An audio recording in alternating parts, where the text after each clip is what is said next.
Hey, what's going on, everybody? Thank you for joining me for another video on Easy Keto with Arizona Dave. You'll hit subscribe and stay tuned and just join us along this journey. So today we're cooking pork spare ribs. We're doing it on the smoker. I use a Weber Smoky Mountain. I use the 19-inch model. This is an old-fashioned charcoal grill. I'm playing with fire here, guys. But hey, if you've got a Traeger-style pellet smoker, it'll work great for it. If you're really old school and you've got a stick burner offset, hey, you probably don't need to be watching this video. You know more than I do. You can do it on charcoal. You can do it on a gas grill even. Just keep it low and slow, but invest in a thermometer and you'll see the thermometer coming here. So this rub that I put on these ribs is a sugar-free rub. It's a salt-based rub, but I spice it up. And again, since I'm doing a bit of a carnivore experiment, I'm not putting any sauce on them. So it's gonna be as flavorful as I can get it with the rub. Now, after I put the rub on these, I wrapped them up and put them in the fridge, and you wanna do that at 8 to 24 hours ahead of time. But hey, even if it's a last-minute thing, you can do it. So let's get started outside with the charcoal. It's summertime. It's time to cook outside. All right, see you outside. Okay, getting the smoker set up. I have my coals lit and coming up to temp. I have the smoker with a water bath in it, and in the bottom half is charcoal and some lump wood. I have hickory and apple in there, and you don't need a whole lot. I've got this set up for a kind of a modified minion method. You can look that up if you're not familiar. And this is the Weber Smoky Mountain 19-inch smoker. So still doing it old school, guys. Playing with fire. Check in when the fire's ready. Smoker's stabilized to 250 to 275, and we'll throw some ribs on. Heat thermometer. So I use the Therm Pro, and it's a dual probe. It'll have a probe has an air probe and a meat probe. Since we're doing ribs today, we don't need the meat probe. But let me get this set up. So this is the sending unit. This stays by the smoker. This is the receiver. It's wireless, so I can take it around. It is kind of handy in that it has alarms. You can set high temp, low temp, food temp.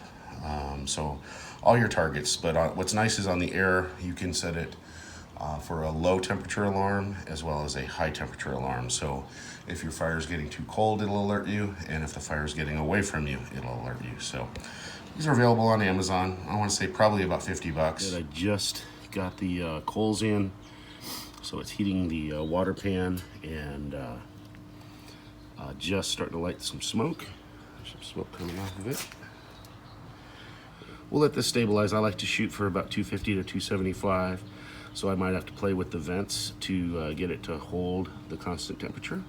And once I'm satisfied that it's holding pretty well, we'll throw the meat on. All right, so we've got the rubbed spare ribs on the smoke now.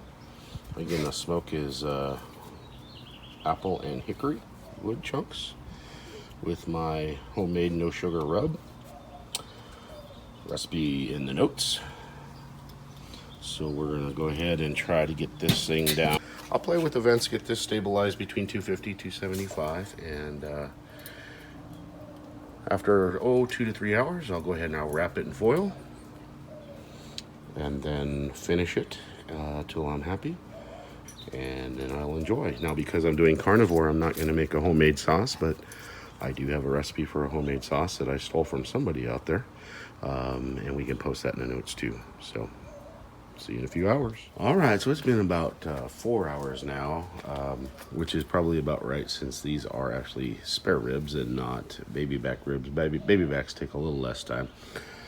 So she's been holding pretty good at about 250 degrees.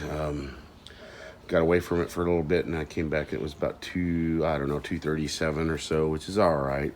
I'm more worried about the heat getting too high than too low.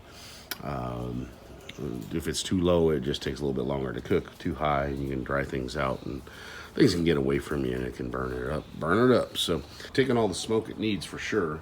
Could have wrapped it an hour ago, honestly, but let me test for tenderness now. All right, so let's kind of check these out. Now I'm going to take this off. And as you can see, these spare ribs, they always have kind of a lean end and a meaty end. So I'm just going to take my paring knife, kind of feel for resistance. So a little bit of resistance down here, which is normal. And it's a little bit of resistance here. Could go a little bit longer. Let me taste that seasoning. Perfect, of course. So we'll go ahead and wrap this, let this go a little bit longer. At this point, actually, if your fire was dying and you weren't where you needed to be, once you wrap this in foil, there's absolutely nothing wrong with finishing these in the oven. Now, I know that's blasphemy to some barbecue purists, but once these are wrapped in foil, that meat doesn't know what kind of heat it's getting. Doesn't care whether it's getting it from charcoal, gas, electric, doesn't matter. So, all right, so let's get these wrapped up, and we'll let them coast to the end. Now, had I been thinking, I would have brought some tongs or my barbecue gloves, but I wasn't, so we're gonna go ahead and do this the hard way. Just drop that on there, boom. Yes, it's hot, okay. So, I'm gonna go ahead and wrap it up.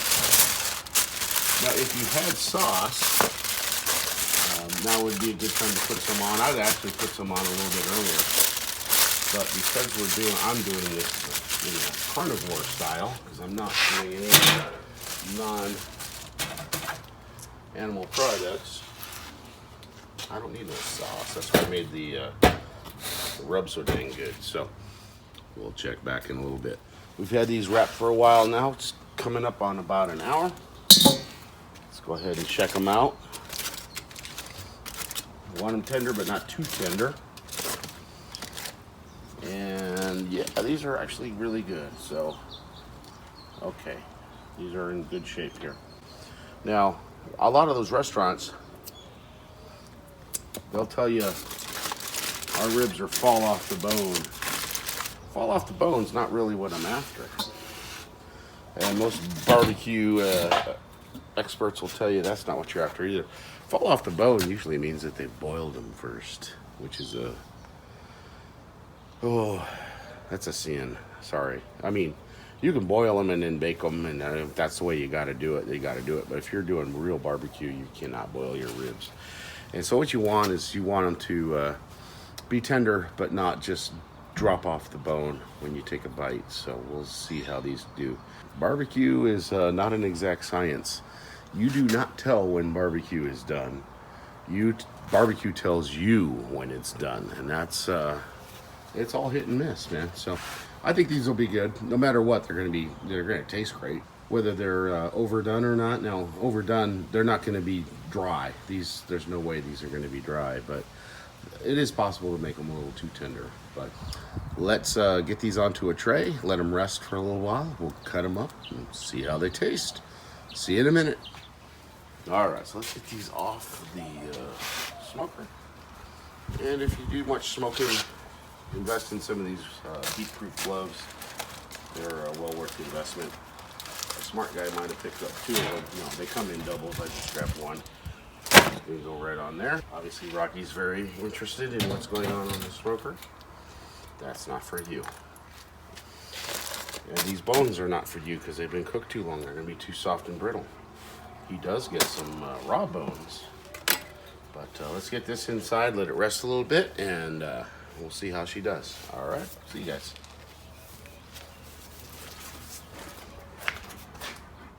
All right, now, so I've let these ribs rest, which is a tongue twister, for about an hour now. Now, if the ribs are ready before your people are ready to eat, I've done 3, 4, 5 racks of ribs and had them ready to go, and I needed to hold them for 1, 2, 3 hours and just keep them wrapped in foil, put a towel in the bottom of an old cooler or a new cooler, stack the ribs up in there wrapped in foil. You can put them in one of those aluminum pans, and then keep them closed in that cooler. I've held them for hours and they are still steaming hot when they come out. So even if you're ready to eat, you always want to plan on taking them off of the smoke about an hour before. Just let them rest. We'll cut these up and see how they came out. Now remember, I am right now doing a carnivore 30-day experiment on myself just to see how I react to it. I'm not going to be putting any sauce on these. These are dry ribs. Now, dry does not mean the meat's dry. It just means there's no sauce on them. Now, even pre-keto, I was never a big sauce fan. I always liked the more tangy of the sauces. Some of them are just so overpoweringly sweet. You couldn't tell if you just put a pile of pork and a pile of chicken what kind of meat you're eating, because all you're eating is the sauce. So I want to taste the meat. So my rub is made to enhance the flavor of the meat, but not cover it up, right? So let's cut these and see how they look. So hang on. All right, so we're gonna get the ribs off the tray here. You can see how the meat's pulled away from the bone a little bit. And we're gonna go ahead and transfer these over to the cutting board. Now I'm gonna turn them concave side up, which would be the side where the membrane was, or in this case still is. Now, because I'm doing this in the keto way, I did not remove the membrane from this, and every video you're gonna see is probably gonna tell you to take this membrane off. Well, normally I would, and I've done it my whole life. However, I'm doing keto and I want some collagen. What's that membrane made of? Pure collagen, biodigestible, completely available right there. I always love it when people ask me, what brand of collagen should I buy to supplement? Meat, that's the best kind. Best knife to use for this, honestly, is gonna be a serrated knife or even an electric knife. So, but this is gonna be pretty tender. And these actually might be a little more tender for my taste. Some people like them a little more done than others. We're gonna find out here in a second. You know what? Let's just see what we get here. So I'm gonna go ahead here. I'm gonna go right here. And we're gonna pull that bad boy out. Look at that, still moist. See that juice? Perfectly moist. So we're gonna go ahead and take that rib, set that there. And then we'll do another one here. So I'm the only one eating it. I can be as big of a pig as I wanna be. Look at that. Nice, moist, tender meat. And then don't leave that bark behind. Holy cow, that's good. All right. All right, guys, so let's taste these ribs. Now, remember, I smoked these for about 4 hours. Hickory and apple, about 250 to 275. It actually dipped a little below 250 for a while. That's okay, just adds a little more time. Better than being burnt. Wrap them in foil for that last hour, like I said. And then after I took them out, I let them rest. And in this case, I needed a Rocky German Shepherd proof place to rest them. Rocky's my German Shepherd that you might have seen earlier. So I just put them in the oven. So let's give these a try. So look at this. I've got this nice spare rib here. And what I'm looking for is a nice bite without it falling off the bone. Let's see how this tastes. Or not. That, oh man. Oh. Okay. Sorry. We're gonna have to stop filming very, very quickly because I'm eating a whole mess of these, but that bite is what you're after. It's tender.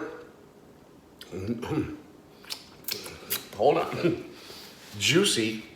And there's no sauce on this. This juice is coming from the rib, okay? And you see that outline of my bite?